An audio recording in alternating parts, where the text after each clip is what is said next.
Hey guys, what's up and welcome to a new Tesla update video. So today, as per usual, let's go over Tesla and let's go over the market, and we'll just discuss what in the hell is happening with this market and Tesla today and what we can expect moving forward. So as per usual, if you enjoyed the video, don't forget to hit that like button. This is not financial advice. I am not a financial advisor. And of course, my membership section on YouTube is live for just $3 a month. The link is below if you're interested.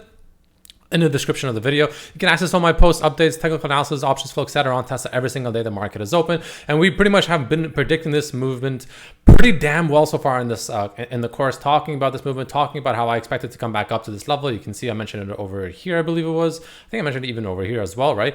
I can still see this going higher, can't even speak. Can still see this go higher by tomorrow to mid 250s, right? And to retest that trend line once again. Obviously, happened a little bit faster than I expected, but nonetheless came right back up to that trend line. You can see the screenshot almost to perfection. I said, I expect a rejection here and I expect about 250-ish tomorrow.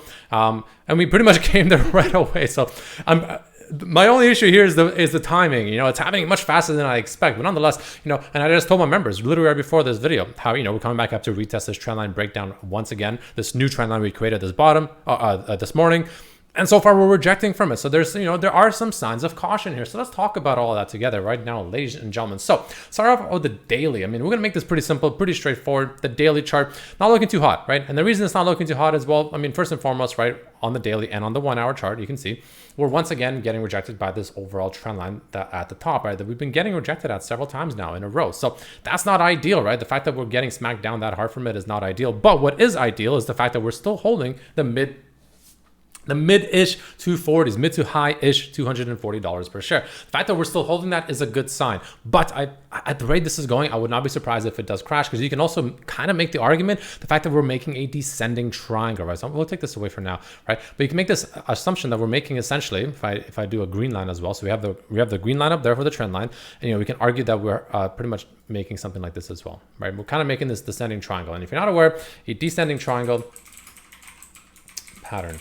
A descending triangle pattern is, it is a bearish pattern, right? You kind of go like this. You constantly make the same lows, but you make lower highs consistently throughout. And then you ultimately break down to the downside. Like I said many times, it doesn't mean it has to. It doesn't absolutely have to break down to the downside. It could break up to the upside. That is a possibility, absolutely. But more often than not, right, it is a pattern that usually, let's say 7 out of 10 times, 8 out of 10 times, whatever the case may be, it does break down to the downside. So we'll see. Obviously, there's still confirmation needed, right? Again, whichever one of these levels breaks first, that's kind of where we will most likely head next. So keep that in mind, right? But that's kind of the way I look at it moving forward on the 1 hour chart. And that's the way I've been looking at it for quite some time, right? If we break above the trend line, probably bullish. If we break below this kind of mid 240s, probably bearish, right? Pretty simple stuff. Now, if we do break to the downside, like I kind of expect us right now, we'll see, of course, nothing guaranteed. But, if I had to take a guess, I think it'll go to the downside. This will play out this flag. I think this will play out this flag. We may get a pretty ugly day on Tesla or something, right? But ultimately, I would not be surprised to play out this flag to make this overall bull flag still play out properly. 1, 2, 3, 4, 5, right? And make this come down to somewhere around this, region over here, around the 220s, maybe for lucky 230s, that'll be the lowest, but like 220s, maybe even a little bit lower. If it takes a while, maybe until earnings, this could take a little bit longer, but the longer it takes, and ultimately if we do come back down to retest this bottom touch point of this bull flag, the longer it takes, the lower that level that will come down to retest it is, if that makes sense, right? So for instance, if we wait until earnings and it happens somewhere, let's say maybe we crash post earnings, which is a possibility, there's a chance that we kind of bleed slowly until earnings, and then earnings drops us down very aggressively, all the way down to about 213-ish, we'll say, give or take, of course, right? And then from there, we just rocket up and everyone buys a dip, or it ends up being like a massive bear trap. People get panicked, they sell, etc. And then we zoom back up pretty aggressively, break out, and we continue up even higher. That is a possibility. That would not surprise me,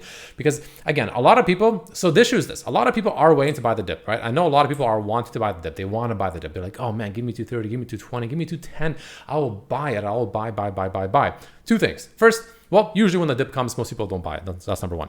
Number two, the only way to make people scared to buy that dip, if and when it actually does come, to let's say 213 or something like that, right? Is make it aggressive. Make it a very aggressive, quick, fast fall. Make it scary. People will be too scared to buy the dip, and then as it starts continuing up, people will start FOMOing back in. And that's usually how it works. So that's kind of what I expect. But to make that even more convincing as to why I do see weakness in the stock right now on the daily chart, unfortunately, Well, I mean, pretty simply, the stochastic is still bearish. And then we have the BX trender, right? BX trender is a pretty nice indicator. It's pretty much just showing kind of the momentum and whatnot of the stock as well. And you can see as we're kind of going sideways here, as we are, essentially trading sideways for the past, 4 days or so over here, pretty much within this, like 260-ish to about 245 region. And we've been pretty much, doing the same thing. And even on the day, on Tuesday, when we did get a green day and we did get a nice little push off of 245 all the way up to about 255, which was a nice, good green day, we still made a lower low on the BX trend, and we constantly kept making lower highs on the BX trender, constantly showing, similar to the stochastic, that momentum is fading.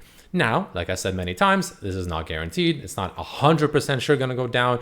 No one knows for sure. But again, you want to look at the levels. If we lose about 245, there's a damn good chance we do start making our way back down, right? The very, very good chance that is where we actually go next, right? Downwards, like I said, to those levels I just mentioned. However, again, also, if we break above this trend line, which sometime tomorrow will be pretty much about 255-ish, there's a good chance we continue up, actually. So just wait for the levels to break. Again, so far, if I had to take a guess, just, using these indicators to kind of project the future, it is weakening, it is softening, and the, momentum definitely looks a little, not amazing for Tesla moving forward. So just keep that in mind, but we'll see.